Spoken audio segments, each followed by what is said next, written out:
าพที่ท่านเห็นอยู่นี่คือนางเอกไข่หรือทำเจ้าแม่นาคีในละครทางช่องสามในพื้นที่42 ไร่เขาเจ็ดพระพุทธรูปเทพรูปรวมถึงรูปศาสนิกต่างๆตามความเชื่อนิทานพื้นบ้านนี่เป็นการรวมเอาศาสนาพุทธศาสนาพราหมณ์ฮินดูและคติธรรมนิทานพื้นบ้านเข้าด้วยกันรูปปั้นทั้งหมดถูกสร้างขึ้นโดยแรงงานคนโดยอาศัยแรงงานชาวบ้านลูกศิษย์ลูกหาผู้ที่เลื่อมใสมาซอยกันสร้างเวลาพักงานพักเรียกและแล้วนี่เป็นสถานที่สำคัญอย่างหนึ่งของเมืองหนองคายนั่นก็คือศาลาแก้วปูศาลาแก้วปูถูกสร้างขึ้นในปี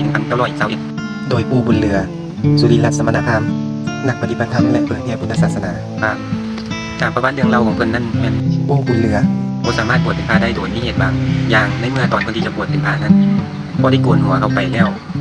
เวลาผมมีแล้วมันจะสามารถแนมเห็นได้แต่พอเวลาผมปรุงขึ้นก็จะสามารถแนมเห็นได้คือเก่าเป็นแบบนี้ถึง2 ครั้ง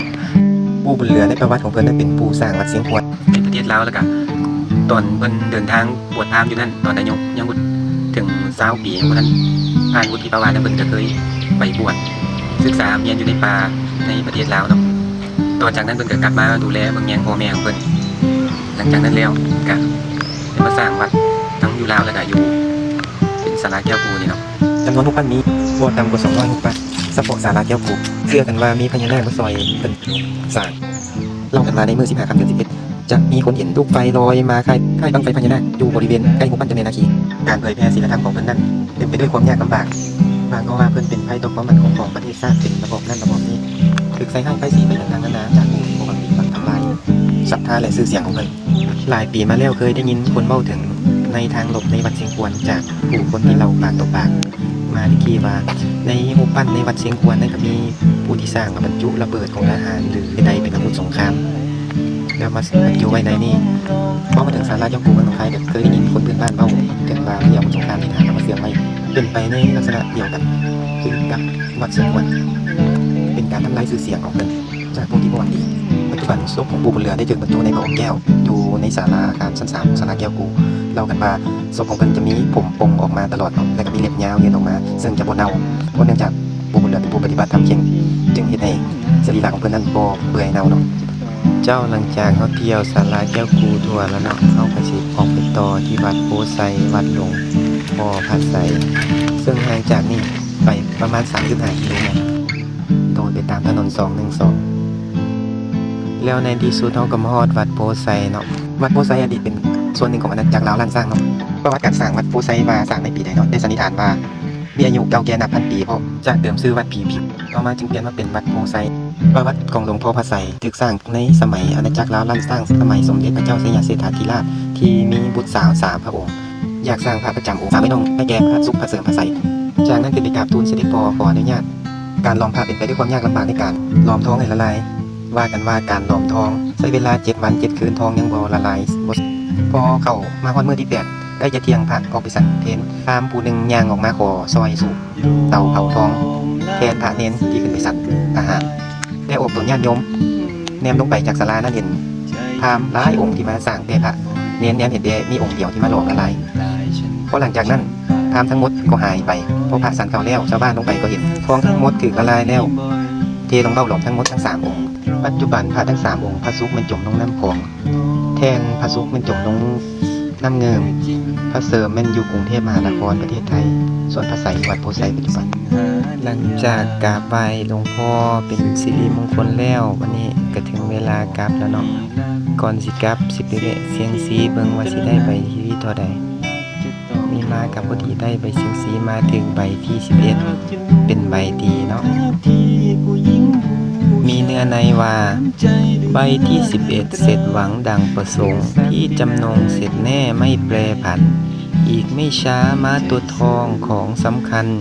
จะพาพันสู่สถานสำราญใจคนที่หนีของที่หายก็ได้กลับผู้ที่ลับห่างชิดพิษสมัยอยากกลับคืนชื่นชิดชนิดในคิดสิ่งใดก็สำเร็จการตามตำราทายว่าพระราเมศได้ขวัญเนตรสีดามาสถานตั้งแต่นี้มีสุขทุกข์ไม่พานที่คิดการหามิตรสมคิดชะตาของท่านดีมากนี่ละกันได้ไปเสียงซีไปดีเนาะแล้วเฮาก็สิกลับ ก็ฝากกดไลค์กดแชร์กดติดตามเด้อเพื่อว่าเป็นกำลังใจให้เราสิได้เฮ็ดคลิปใหม่ๆออกมาสู่ให้เบิ่งต่อๆไปเนาะขอบใจที่รับชมเด้อเอาสบายดีใครจะได้ความรัก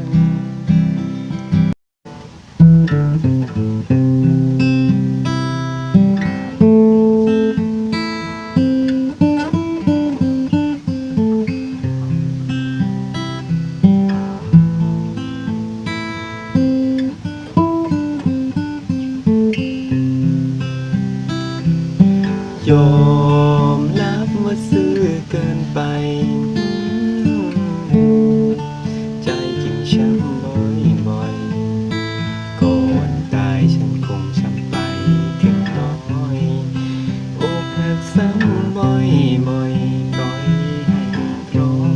รายอมรับความรักแท้จริงเป็นสิ่งหาได้ยากซื่อตรงนั้นคงไม่พอให้สิ่งที่ยิ่งกันหนักคนรักจะต้องรออยากจะรู้ท่าทีผู้หญิงบูชาน้ำใจหรือว่าเงินตราคือศักดินายิ่งใหญ่ที่เลใจซื่อกับรูปหล่อใจร้ายใครจะต้องร้องไห้ใครจะได้ความรักยอมรับว่าจนเงินทองมองไม่เห็นคุณค่ายิ่งเอาจนแค่สายตาจะมีก็เพียงว่าผ่านมาแล้วก็ผ่านไปอยากจะรู้ท่าทีผู้หญิงบูชาน้ำใจหรือว่า